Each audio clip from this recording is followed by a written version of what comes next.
Ona Manchester United'in insan formasındaki tecessüm mü deyək, yoxsa Premier Liqanın kralı mı deyək? Ya da yox, ona sadece Ryan Giggs deyək.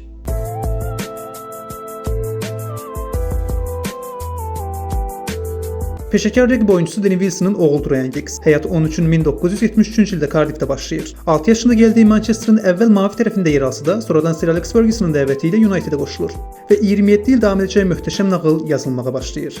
Arda-arda 3 dəfə İngiltərədə çempion olan Qırmızı Şeytanların hegemonluğu Avropanın da əsarəti altına alır. Ryan 13 dəfə Premier Liqada, 2 dəfə isə Çempionlar Liqasında qalib olmaqla yanaşı, Manchester United tarixində ən çox oyun keçirən və ən çox kubok qazanan, Premier Liqa tarixində isə ən çox assist edən və ən çox çempionluq yaşayan futbolçu kimi yadda qalır.